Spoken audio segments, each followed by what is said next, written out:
Snipers, Zambos. Vampire nests. This game's gonna get real intense. Boob armor. Boob armor. How to say it without breaking the moment. Seduce me, seduce me. Derek! I couldn't believe the 2 words that came out of my mouth. It made the most sense to tell him yes. I needed him. I wanted him. Those 3 words must have made something in him finally break. 2 words. Sexually is a word. Seduce me. Those 2 words. Seduce me. Sexually. Okay.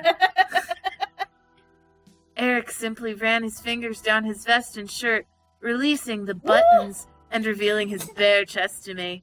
I couldn't help but move one of my hands down his chest, running my fingers over the crevices of his muscles. I waited this long for this. There's a lot of purring going on. A pleasured purr escaped his throat, making me shiver slightly. Seduce me, written by furries. Erik let his vest and shirt slide down his arms to the floor before cradling my head in his hands and kissing me deeply. I felt heat rise in my body, making me undo the tie underneath my collar and release the buttons on my own shirt. I would join him for a shower. Then we'd head to bed together. Finally, For she the has a best decent part, idea. cuddling. Quickly, I removed my shirt and vest, making Erik stop kissing me and stare in slightly surprise. I was simply in a bra, but I could feel a blush invade my cheeks. My shy side began to fester in my mind. Did I really want this? Yes. To undress before a demon? No, this was the man I loved. And yet, I felt my innocence drape over me in almost shame. As if he knew, Erik caressed my cheek, smiling at me before kissing each cheek and whispering in my ear, "You're beautiful." Those 2 words, sexually, those 2 words broke my limitation. I gave in. I yielded to my desires. Oh. Ow! Ow! Alright. Before I knew it, Let me do it. Before I knew it, he and I were both stripped of clothing and in a very nice, warm shower together. I had something warm too. The heat between our bodies simply added to the warmth, making the shower a very steamy one. So Sunshine is trying to tilt her head at the screen. No. I mean, yeah, but I was actually thinking more like her boobs are just like unnaturally high. Yeah. Like she had to She's have got a really long torso. picked them up and And just dropped him on his chest. yes. Like put her stomach against his first and then went. Psh. Yeah, pretty much. Okay. Okay. Erik pulled me close, knowing I was still a little shy, and began to kiss my lips over and over. Which pair of lips? This is what I need to know. Each kiss was his promise to keep me safe, keep me comfortable, and love me. Oh, got lame. I kept my arms wrapped around Erik, taking each kiss he gave, and giving him my own kisses in return. Oh my god, this girl doesn't even know how kissing works. Yeah. Oh, I didn't know if it was the fact that we were both naked, or maybe I just craved his touch, but I didn't want to let go. The water ran over our bodies, cleansing our skins, as we held on to each other like it was the end of the world. Even when Erik started to actually wash his body, and mine, our bodies constantly touched. That's not very efficient. The fragrance of the soap engraved itself in my skin, into my memory, as I let him touch me and clean me. He was gentle and sweet, making sure to be attentive to every part of me. I hope he didn't put soap near her vagina, though. I was just thinking that. You can't put soap on kittens. You throw off the pH. Kittens, do not put soap near your vagina. Lady kittens, not male kittens. Or unless you're a male kitten. Transitioning? Yes. Yeah. Don't ever. If you have a vagina, if you're a vagina-having human being, do not put soap near your vagina. Fun fact. I've just ruined the sex scene. Okay, anyway. I was going to say, we've interrupted this sex scene for a PSA. But I was going to go there if you didn't, so. However, as he held me, I could slightly feel the shiver of his hands. He was nervous. It totally took away from the boner, bouncing against my stomach. Was I his first? Okay. Okay. We're romanticizing virginity again. What is the chance that an incubus, and from what I understand, all of these incubi are fairly old, like in 100+ year range or so. They've never had sex. Like I hope this isn't where this is going. Manipulate sexual energy and they've never had. Okay. He wasn't going to show it. He wanted me to enjoy this moment, but was afraid of screwing up. His shivering hands showed me his emotions perfectly. Then my mind quickly made a realization. Were we really going to join in the shower? To join? I had imagined my first to be in a bed. I feel like I should be reading this part now. Yeah, I'm bored. I eventually pulled away from him after the last bit of soap was rinsed away from my vajayjay. But JJ. He looked to me worried, but I smiled. No yeast infections here. Not here, bitch. I didn't plan that, by the way. Erik stared for a brief moment before slightly smirking and nodding, gathering me back in his arms and kissing me. I felt warm magic gather around our bodies as the slight pattern of the running water vanished. Boring. Oh, okay, we're just all right. I slightly opened my eyes to see that Erik and I were no longer in the shower, but in my bedroom. Because, that's more interesting. We were both dry, but the heat and passion remained. Erik guided me to the bed as a purple tendril made sure my back door was closed and locked. Why is the picture still in the shot? As he laid me down and knelt over me, Erik smiled and finally embraced me as we both desired, his face nuzzling between my thighs. The pleasure between us was heavenly. Stop that. I'm sorry. The pleasure between us was heavenly, and we'd go through it together. I closed my eyes and gave myself to Erik. My mind, my body, my soul, it all belonged to him as he held me. His body, his mind, his soul, it all belonged to me as I gave into his embrace. They've ruined everything. His kisses and fingers, I know, I don't even want to do the voice anymore, over my skin would forever engrave themselves into my memory as our passion rose through two incredible heights. Our breaths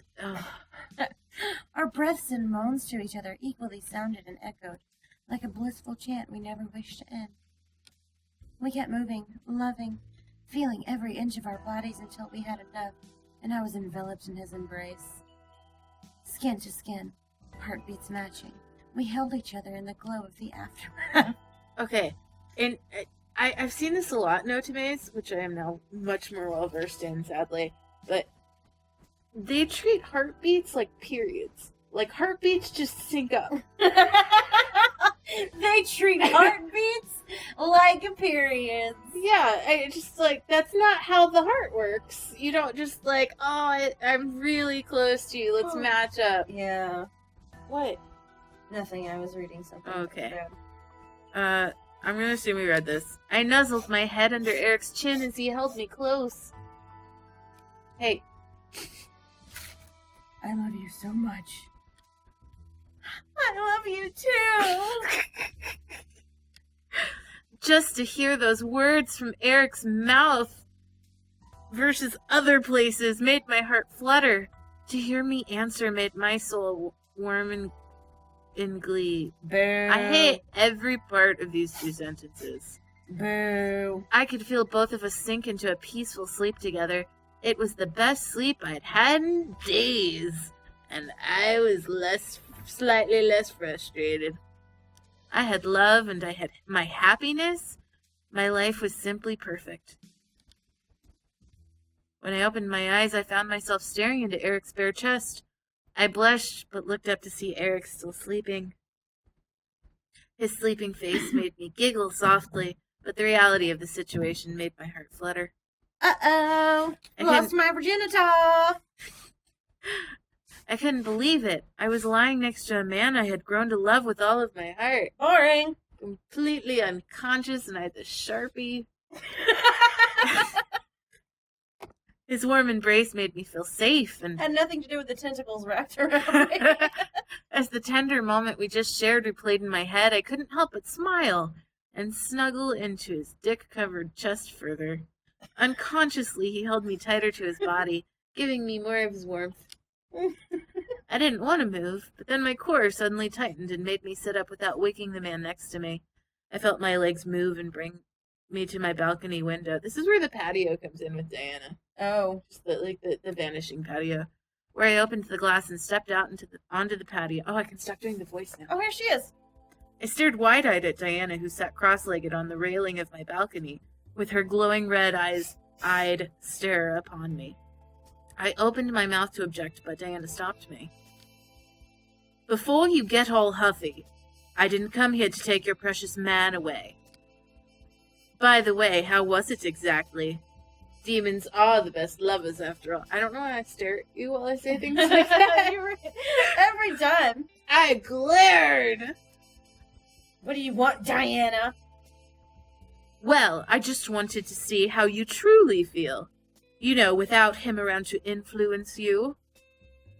What you talking about, Willis? I'll give you an opportunity to come clean about these feelings of yours, and to give you your salvation. What was Diana up to? This was beyond crazy. Nothing she had done made sense. Why was I still alive at this rate? What's keeping you from just killing me and taking them? Redundancy. You're not worth my time. And yet here you are, bitch. Yeah. Not with your time. What are you, afraid something might happen? Like I might tet it ass up, push her ass over this fucking balcony, and watch your little... Sorry. All at once, I felt my body being lifted into the air and moved over past the railings, leaving me with nothing but the ground below to threaten me with a collision death. Oh, trust me, dear. I'm not afraid to kill you.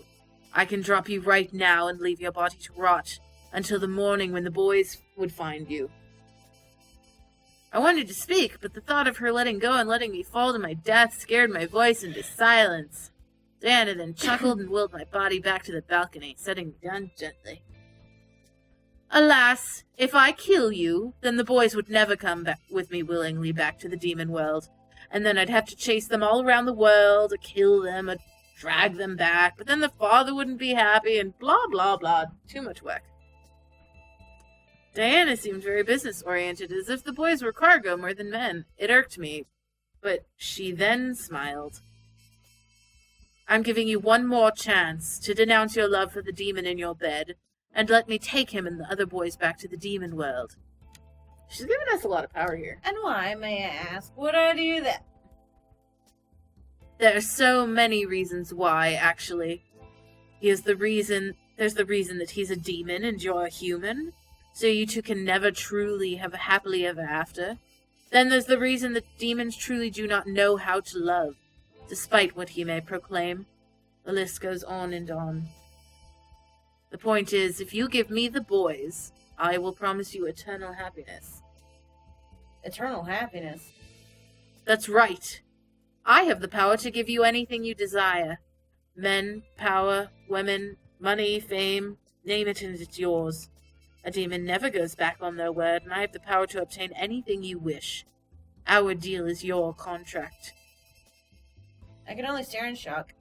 This was a dream, it had to be. However, Diana smiled, an almost genuine smile at me, shaking me into reality of the situation.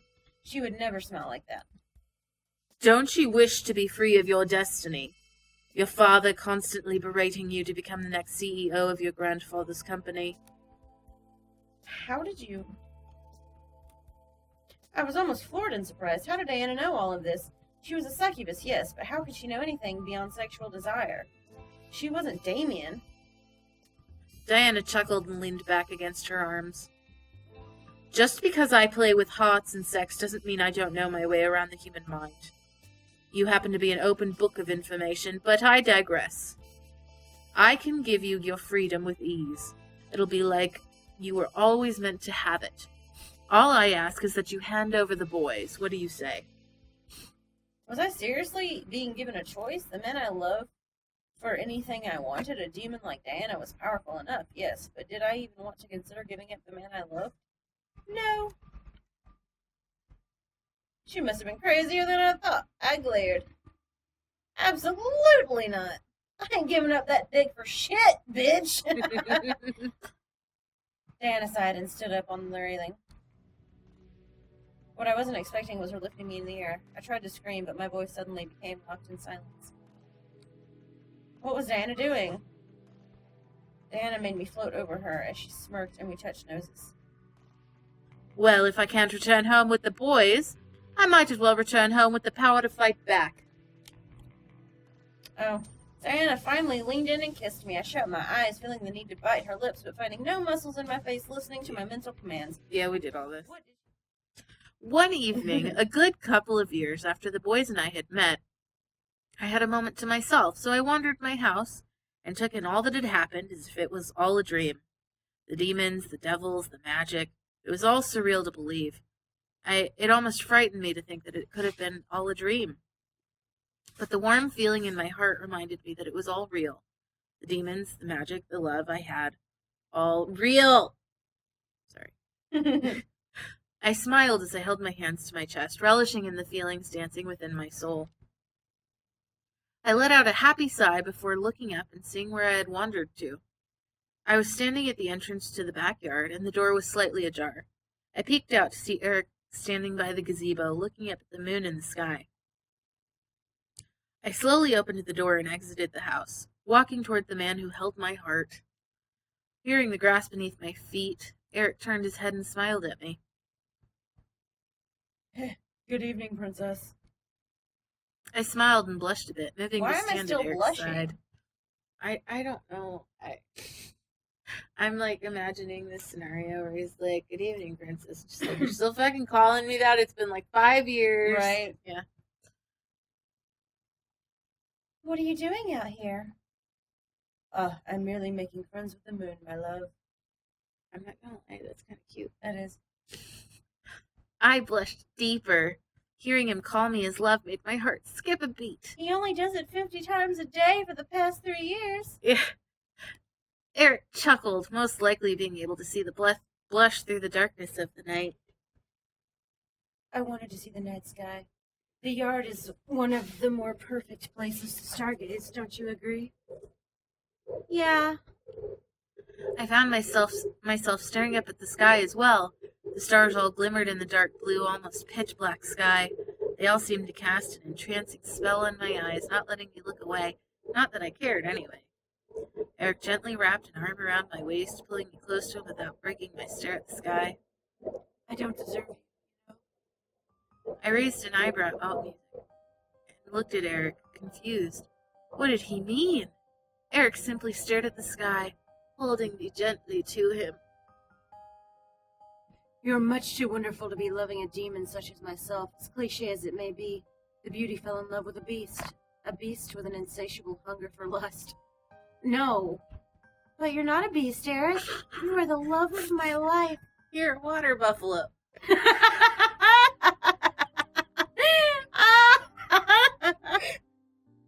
Erik looked down at me in slight surprise. I turned my body to him, gently held his cheek in my hand, feeling him nuzzle gently and cradle it with his own hand. You're not a beast, nor will you ever be. You're Erik, and you're Erik, and you're the man I want to love for the rest of my life, demon or not. I love you. Erik stared, looking lost at what to say at my words. It was all true, though. He had faults, sure, but who didn't? I enjoyed his company and adored every part of his personality. Even when I see him scratching his balls at the breakfast table. The mask he wore would slowly fade over time. It's been like 3 years, man. Right, this is like, it's fine. He'll change. Whatever. Or maybe not. After all, his mask is part of who I fell in love with. Erik gently moved his head, kissed my palm, closing his eyes and absorbing what I had said. He gently opened his eyes partially, staring past my hand. Sometimes I forget that you're human. You entrance me better than any demon could. You're truly unbelievable. Are you real or am I dreaming? Yes, Erik, I'm real. I'm right here. I'm touching you. Can you see me? Hello? You like wave your arms in front of me. You poke his chest. Can you feel me? Erik finally looked to me, a look of desperate need in his eyes. I heard that ridiculous. it goes away after a certain period of time. Not if the dick is good, I guess. You're not dreaming. I'm not a figment of your Pinch, imagination. you're awake, see? This has gone on for too long. I gently guided Erik's face down with my hand and kissed him softly, reminding him of my touch and reaffirming my words. You have to say it like that. Words. He stared at me as if his greatest wish had come true. I fought back a giggle at the sight. Erik gently pulled me to him for like the millionth time, facing me to hug me to his chest. I nuzzled into Erik's chest, hearing his gentle heartbeat and memorizing its tempo. You'll regret it, I promise you. You'll regret loving someone like me. Why is Oh, he... the drama. Okay. Oh, the humanity. Why are we dating Edward Cullen? Why, after 3 years, is he still trying to convince us not to date him? Right? Jesus Christ. Fuck it. Let's go. You underestimate me. I really want to make a Twilight joke. I have a bunch of Twilight jokes going on right There now. are too many. They're like jumbled together. Yeah. I want you to watch me sleep. That's all I got. He chuckled softly, the sound of his laughter sending happy waves down my spine. He smiled down at me and kissed the top of my head. You know, if we have to go through all of this together, we have to at least make it corny, Andy. I'm so over it. My focus, however, traveled down to my hand, which had become gently held by Erik's. His thumb grazed over my ring finger where I could feel soft veins of energy tinkle on my skin. Sorry. I watched as around my ring finger a small vine wrapped it... Oh, no. Oh no. Oh, no. Oh no. Oh, no. Okay. I watched as around my ring finger a small vine wrapped itself around and tied itself into a lovely ring. The ring held a beautiful purple flower with a red gem in the middle glistening in the moonlight. I gasped before looking up to Erik, who slightly smirked down at me. See? I'm taking advantage of you already. So you're 3 years too late for that. Erik! Erik gently moved his hand and cradled my cheek, replacing the smirk on his face with a tender smile that made my heart skip a beat. I don't know what I did to deserve you, but I swear to love you till the end of days and beyond. You make me feel so complete, I can no longer imagine what I would do in life without you. Let me stay with you. I love you so much. I felt my heart going a million miles an hour. Was this truly happening? Yes, it was. I felt it. I knew it. I'm awake too. If you liked it, then you should have put a ring on it. Out of pure happiness, I wrapped my arms around Erik and kissed him deeply. Is anyone else concerned that it's been 3 years and they're wearing the same outfit? Oh God, she's still in her high school uniform. Erik stared before holding me to him and kissing deeply back, pouring all of his love to me into that kiss. I did the same for him, not wanting to wake up if this was indeed a dream. I felt as light as a feather, not wanting to ever let go of the man in my arms. There were no words that could describe the But there's a emotions sound within effect. me. I felt joy, happiness, nausea, all at once. Here was kissing the man I would be with forever, or at least until I die and he's still young and pretty. Under the beautiful moonlight of the night. I'm no longer young and beautiful. It's Twilight. This is Twilight. Yeah, no shit. I had gained the heart of a demon. No, of a man I loved. I vowed to cherish him and love him for the remainder of my days and beyond. Could a demon love a human forever? I knew Erik would. You're gonna be lonely for a really long time, man. Yeah. You're gonna And be that- eating that meat. And that was my happily ever after. Oh, and it. Oh, okay. I don't care. Oh. We'll do I Sam. still really want to do Matthew, though. I think we don't have to do James. Huh? I can't have sex with Matthew. Yes! It's a thing we're gonna do.